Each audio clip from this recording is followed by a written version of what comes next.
Zapata, Manifiesto Zapatista en Náhuatl. Al pueblo de México, a los pueblos y gobiernos del mundo. Hermano, nosotros nacimos en la noche. Sería esta que dice Nonques altepeme, tle mochichicagua, que quiere decir aquellos pueblos que se mantienen fuertes. Y luego dice Huanqui Ishnamiki, Nonque Itin, y se enfrentan a aquellos muy grandes, o sea que, bueno, termino, y dice Tlalpialoanime cristianos, así está escrito en los manifiestos zapatistas, que quiere decir poseedores de tierras cristianos, ¿no? Entonces, en el punto anterior está diciendo quién es el que se rebela, ¿no? El pueblo de abajo, ¿no? Que se rebela rompiendo cosas con piedras. Pero ¿contra quién se rebela? Y es lo que nos dice aquí precisamente cuando dice Tlalpialoanime, que son los poseedores de tierras. Y la palabra que viene después a mí se me hace muy, muy interesante que la escriban, que la digan. Dice cristianos, que es como en náhuatl se referían a los conquistadores españoles también, ¿no? O sea, a los cristianos. Entonces se dan cuenta que en la mente náhuatl, al decir esto, está diciendo que el enemigo no es uno ahorita, ¿no? Sino que es un enemigo que viene desde hace siglos y es el mismo, ¿no? O sea, los conquistadores. Desde ahí empieza todo este asunto, ¿no? Ellos que nos vienen a quitar la tierra, ¿no? ¿Quiénes nos vino a quitar la tierra hace 500 años? Pues los cristianos, ¿no? No sé si han escuchado, por ejemplo, hay por ahí una expresión muy conocida, la he visto muchas veces, de Eduardo Galeano, que él dice una cosa que dice: cuando llegaron los cristianos, nos dijeron que cerráramos los ojos y rezáramos, ¿no? Juntos. Dice, cuando los abrimos, ellos ya tenían nuestra tierra, o sea, se habían adueñado de todo. Dice, ¿y nosotros con qué nos quedamos? Con su Biblia. Ese fue el intercambio, ¿no? Entonces, no olvidar que la conquista, eso lo expusimos ya en otros lugares, pues empieza como con el proceso de evangelización, como una guerra religiosa. Entonces, pienso que todo esto está de por medio en estas palabras. Cuando están diciendo esto, los zapatistas, están diciendo que a los enemigos, o sea, el que es nuestro contrario, son los Tlalpialoanime, los grandes poseedores de tierras, los cristianos, ¿no? En una de mis clases recientes, ahora en el mes de septiembre, con una alumna de bachillerato, salió el tema de la independencia. Entonces ella decía la guerra de independencia. Y entonces yo le decía, a ver, momento, cuando tú dices independencia, ¿quieres decir que se independizó quién? Se supone que alguien que fue conquistado, ¿no? Por eso decimos independencia, porque se libró el que fue sojuzgado. Digo, bueno, ¿y quién fue sojuzgado? Bueno, pues quien fue conquistado pues fueron los pueblos indígenas, ¿o no? Y ellos no se liberaron, ¿no? Digo, entonces cometemos un error garrafal cuando decimos guerra de independencia. O sea, sí fue una guerra, pero no fue de independencia. Yo le decía que lo correcto sería llamarle una guerra de secesión, que es bien diferente, ¿no? Porque quienes se quedan con el control de todo después de la independencia son los mismos españoles, pero ya no los que llegaban de España, ¿no? Sino los que ya habían nacido aquí. Entonces lo que hicieron fue separarse de su reino de España. Fue lo que pasó en realidad, ¿no? Entonces, pues la guerra de independencia, pues nosotros decimos que es más bien, es una guerra de secesión. Los españoles se separan de España porque pues al día siguiente todo queda igual, ¿no? Los pueblos indígenas quedan igual de conquistados, la iglesia sigue aquí todavía. Entonces, ¿de qué hablamos cuando decimos independencia, ¿no? Independencia ¿de quién? Pero bueno, todo eso a mí me surge pensar, reflexionar con estas expresiones en náhuatl, ¿no? Que nos da estos manifiestos. Bueno, el tercero que quiero comentar es esta parte que dice Man ti tlatehuica, iguan amo timosehuica. Dice que sigamos luchando y no descansemos. Dice, Iwan Tohuashca, y es Intlalticpatli, y propiedad nuestra será la tierra. Dice, Tehuashca Oyeya, Tococol Huatzitzihuan, ¿sí?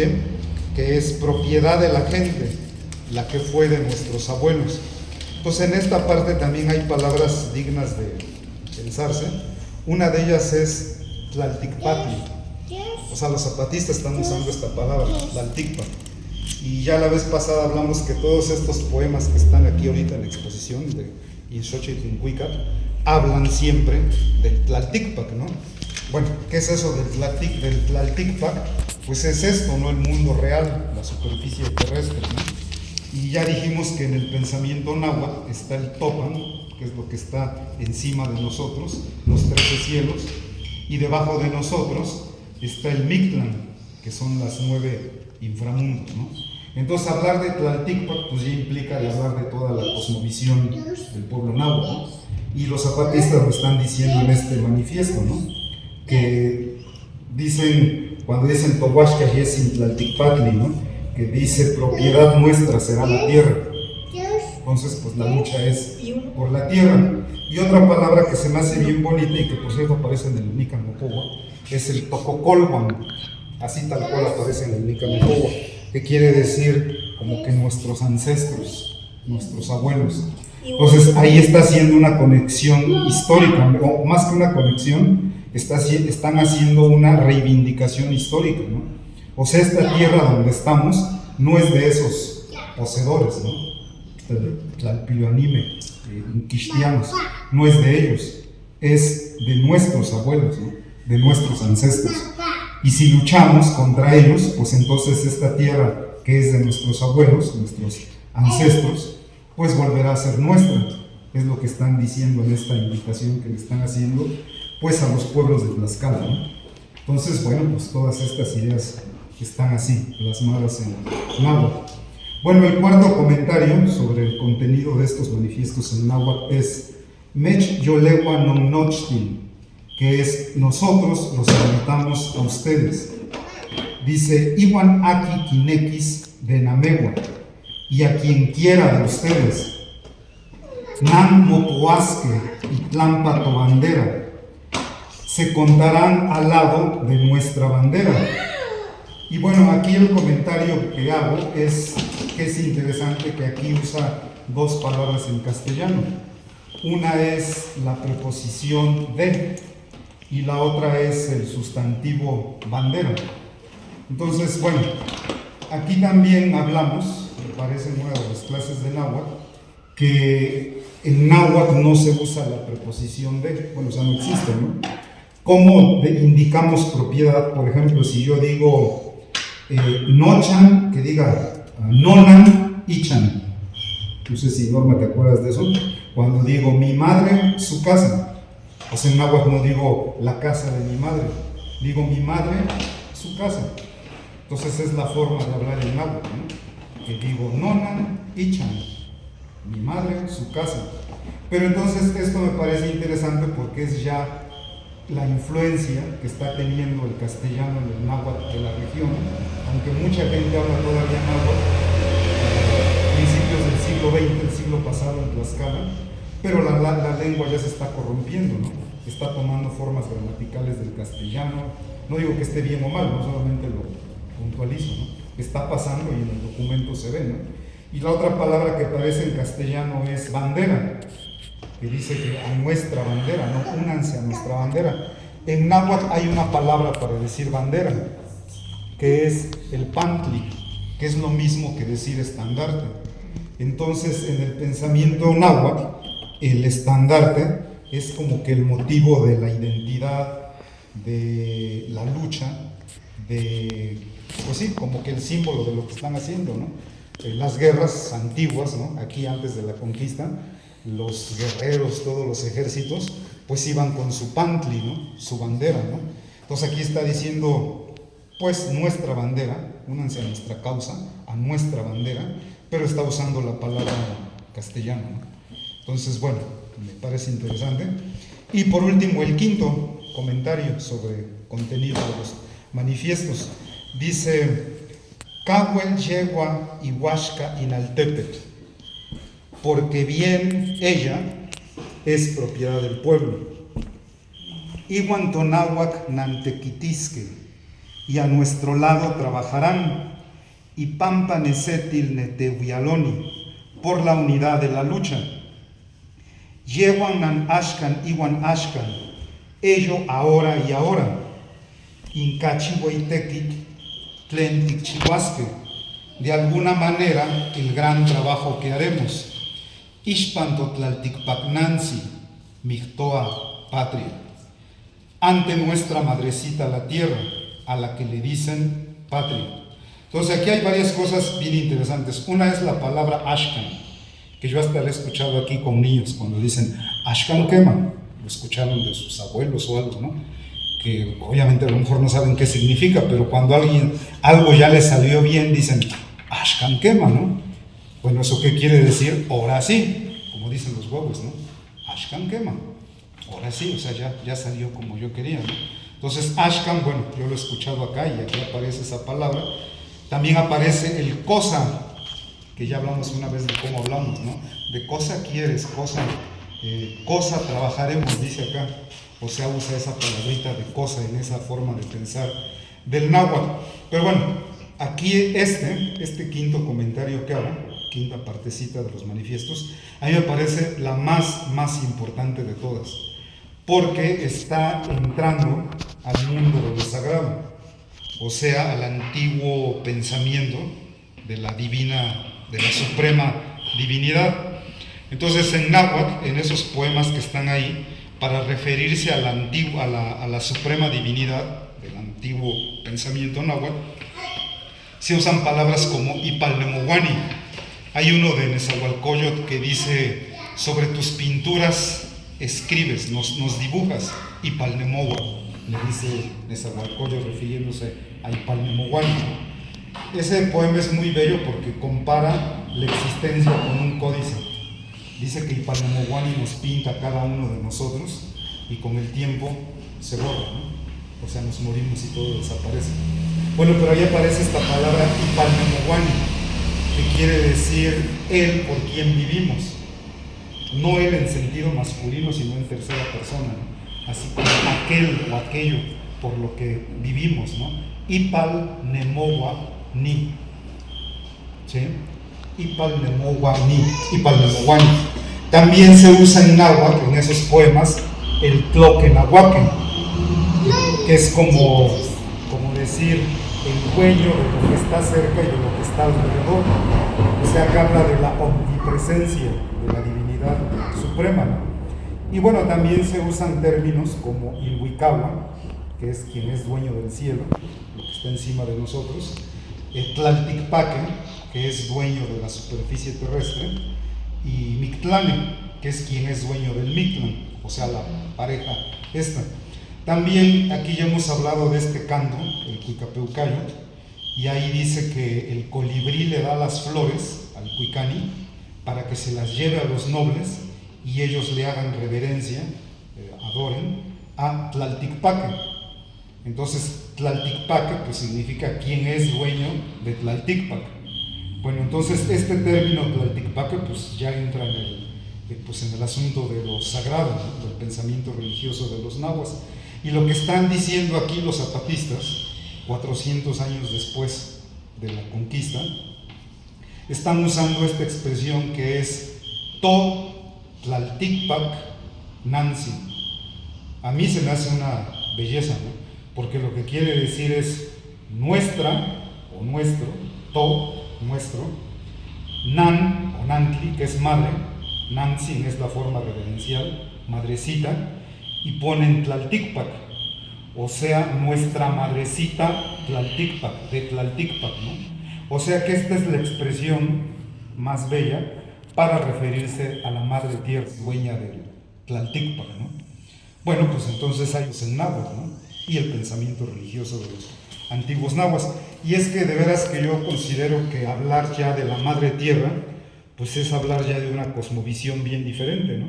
Diferente al cristianismo, al islam, al budismo, al hinduismo, ¿no?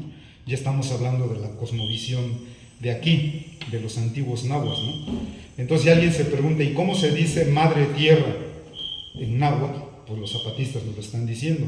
O sea, la lucha, por lo que vamos a luchar, a trabajar, dicen ellos, ¿no? El gran trabajo que tenemos que hacer, pues es ante, porque dice así, Ixpantotlalticpacnantzin, ante nuestra madrecita la tierra.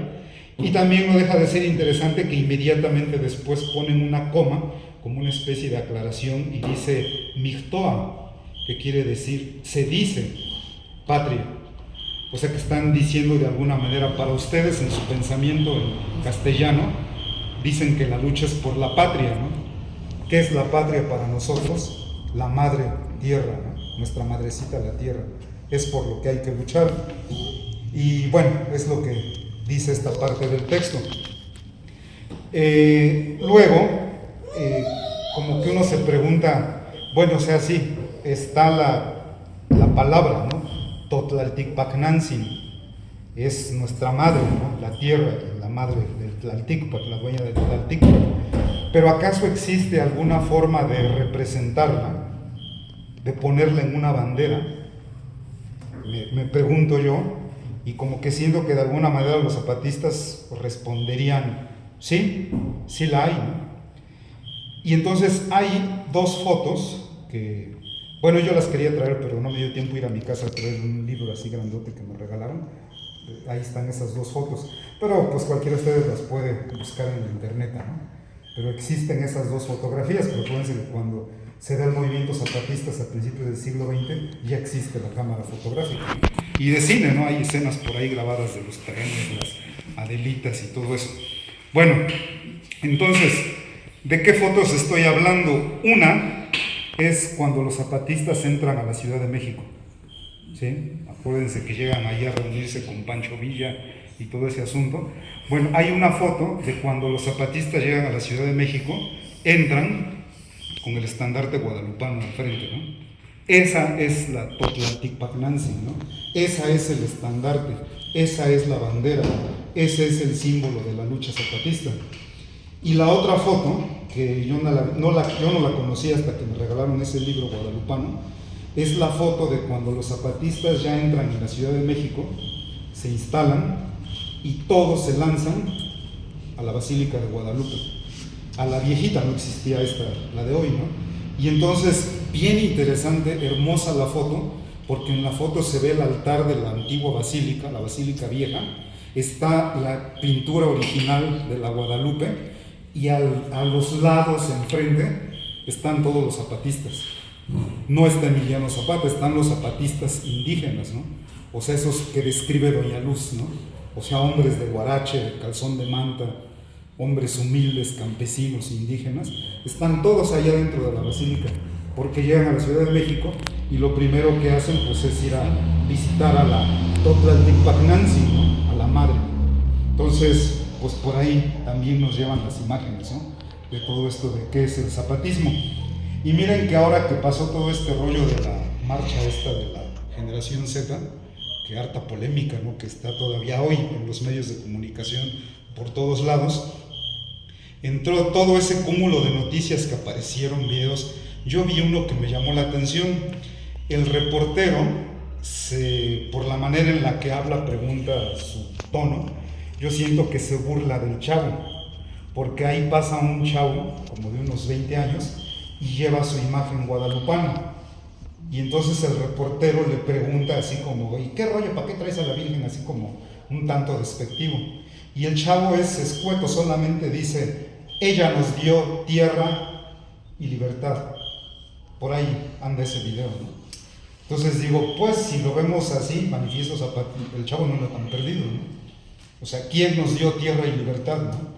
Pues la lucha de los pueblos zapatistas, ¿no? Que era por la tierra.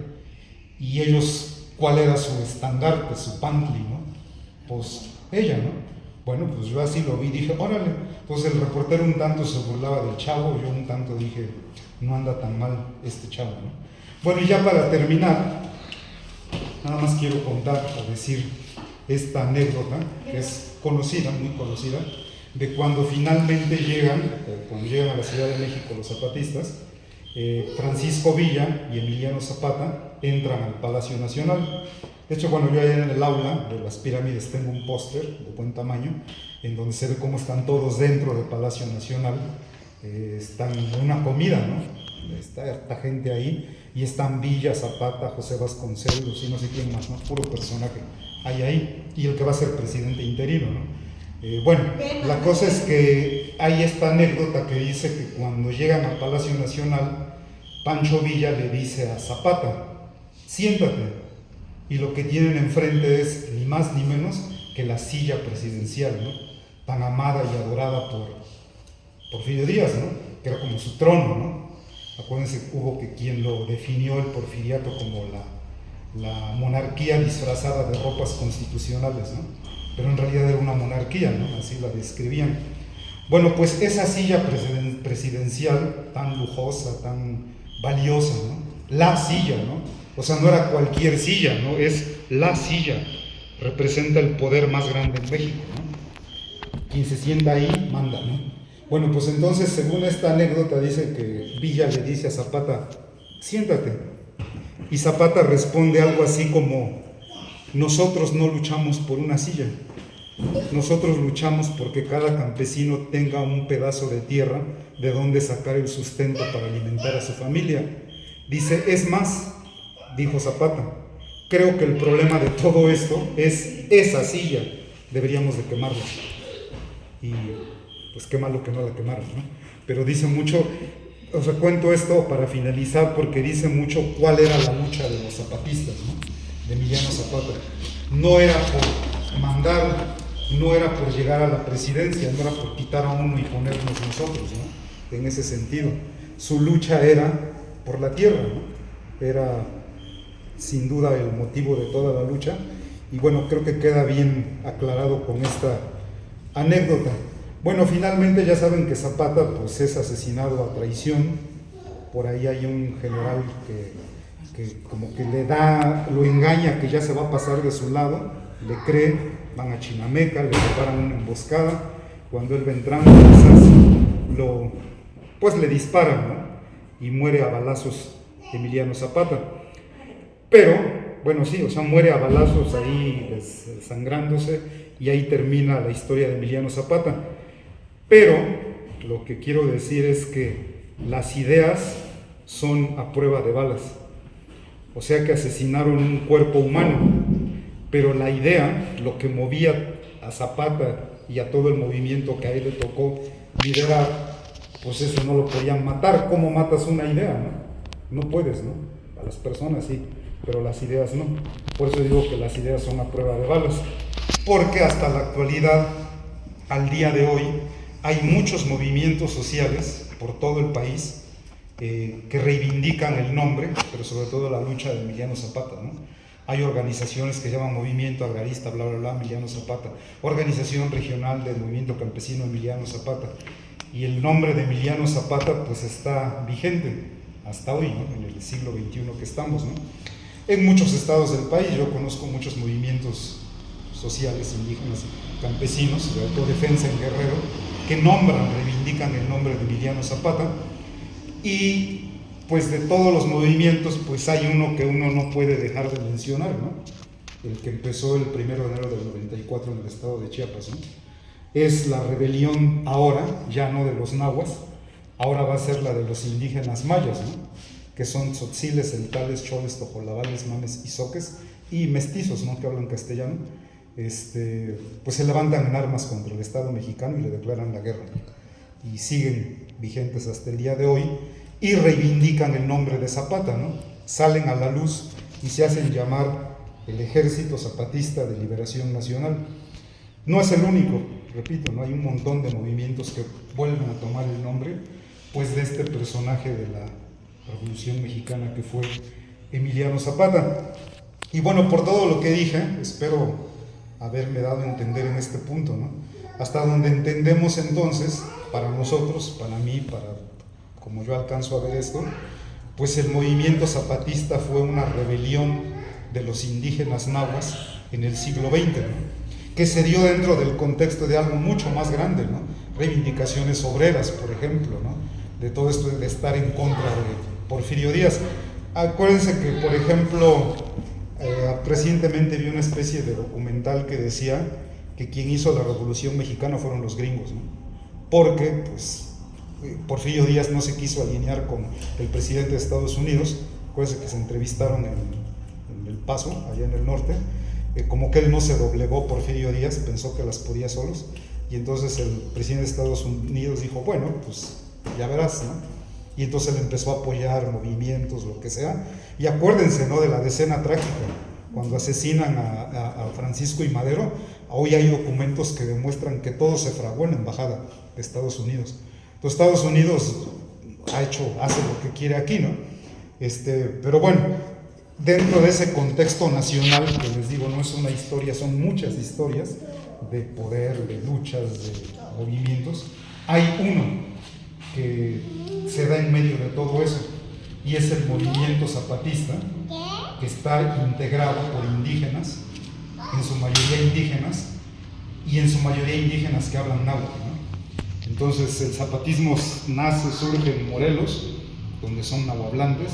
Acuérdense que hasta llega a tener un cuartel general en Milpalta, la Ciudad de México, donde hablan náhuatl, ¿no? Y se extiende a regiones donde hablan náhuatl, ¿no? Y no solo, donde también se hablan otras lenguas, ¿no? Entonces, para nosotros el movimiento zapatista fue una rebelión náhuatl del siglo XX, ¿no? Y por último, y ahí sí ya me despido, es que nosotros, no es broma, pero lo consideramos nuestro general en jefe. Y tan es así que cuando surgió esta idea de hacer un aula aquí en el pueblo para dar clases públicas, gratuitas y científicas, cuando pensamos en un nombre para esta aula, pues no hubo que buscarle mucho, ¿no? Dijimos, pues, debería llamarse Emiliano Zapata, ¿no? Y entonces, por nombre, a nuestra aula le pusimos Escuela Autónoma, que quiere decir que no estamos con la SEP, Escuela Autónoma Emiliano Zapata, ¿no? Y así la llamamos, y me atrevo a decir que más que un lugar, o sea, el aula que levantamos allá, el aula que ahora está aquí en la casa de mi sobrina, ahora también le doy clases, ahí nuestra escuela, yo diría, con la humildad de rigor, que es más que un aula material, es una escuela de pensamiento, ¿no? Representamos una corriente de pensamiento, o sea, una forma de entender la realidad desde la cultura náhuatl, ¿no? Que es lo que venimos a hacer aquí hoy, ¿no? Entonces, bueno, aquí está el trabajo que presentó hoy mi sobrino en la primaria, que era algo de revolucionario, lo pasó a dejar hace rato, y Normita tuvo a bien de ponerlo aquí en el, pues como altar, algo así, ¿no? Y sin querer queriendo nos vino a acompañar ese Zapata que está ahí hoy. Bueno, pues eso es todo de mi parte. Conózcanlos, los manifiestos zapatistas en náhuatl. Primero hay que aprender náhuatl. De veras que no se valora el significado de la lengua náhuatl, pero creo que lo que hemos presentado aquí, los textos antiguos, y que hemos presentado en otros lugares, de los manifiestos zapatistas, pero espero que sirva de motivo para que se den cuenta de lo importante que es aprender la lengua náhuatl, ¿no? Nos abre nuevas perspectivas para entender la historia y para entender la forma de pensar de nuestros antepasados, que son náhuatl, ¿no? Aquí en Santa Clara, en Cintepec, en la Mixteca Poblana. Pues gracias, Normita, por dejarnos venir. Nuestra lucha es por hacernos escuchar, y el mal gobierno brinda soberbia y tapa con cañones sus oídos.